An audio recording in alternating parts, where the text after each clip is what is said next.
Ajims, Bailey പാല നിർമ്മാണത്തിന്റെ ഒരു നിർണായക ഘട്ടം ഇപ്പോൾ കടന്നിട്ടുണ്ട്. അതായത് നമുക്ക് ആ പാലത്തിന്റെ ദൃശ്യങ്ങളിലേക്ക് പോയാൽ, അതായത് ആ പാലത്തിന്റെ നേരത്തെ ഉണ്ടായിരുന്നത് ഈ ഗർഡറുകൾ ഒരു ഭാഗത്ത് ഉറപ്പിച്ച ശേഷം അത് അങ്ങോട്ട് തള്ളി നീക്കി മറുകരയിലേക്ക് എത്തിക്കുകയായിരുന്നു.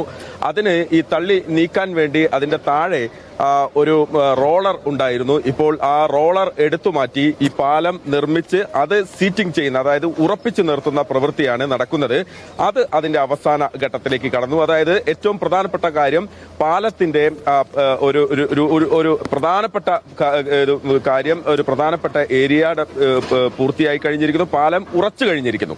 ഇനി ഇതിന് മുകളിൽ പ്ലാറ്റ്ഫോം ഇടുക എന്നുള്ള ഒരു ദൗത്യമാണ് ഇനിയുള്ളത്. ഒരു ജോലി കൂടിയാണ് അതിന് ബാക്കിയുള്ളത്. അത് വളരെ പെട്ടെന്ന് പൂർത്തിയാകുന്ന ഒന്നാണ് എന്ന് ഇന്നലെ സൈനികർ തന്നെ പറഞ്ഞിരുന്നു. ഏറ്റവും പ്രധാനപ്പെട്ട കാര്യം, ഇങ്ങേ അറ്റത്ത് നിന്ന് പാലത്തിന്റെ പണി പൂർത്തിയാക്കി ആ അറ്റത്ത് എത്തിക്കുക, കുത്തൊഴുക്കുള്ള പുഴയും കടന്ന് അപ്പുറത്തേക്ക് എത്തിക്കുക എന്നുള്ളതായിരുന്നു. ആ ശ്രമവും കഴിഞ്ഞു. അത് അങ്ങോട്ട് നീക്കിയ റോളറും എടുത്തു മാറ്റി.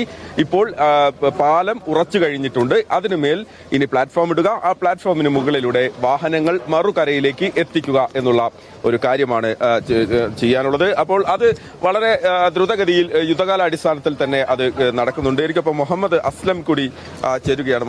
അസ്ലം, നമ്മൾ ഇന്ന് രാവിലെ വന്ന സമയത്ത് സൈനികരുമായി സംസാരിച്ച സമയത്ത് ഈ പാലം, ഇതിന്റെ അനിവാര്യത വളരെ നമുക്ക് അറിയാവുന്ന ഒരു കാര്യമാണ്. ഈ പാലം വരുന്നതോട് കൂടി ഈ രക്ഷാദൌത്യത്തിൽ, രക്ഷാപ്രവർത്തനത്തിൽ ഏതു തരത്തിലുള്ള ഇപ്പോൾ നമ്മൾ മനസ്സിലാക്കുന്നിടത്തോളം അജിംസ് ഇങ്ങോട്ടേക്ക്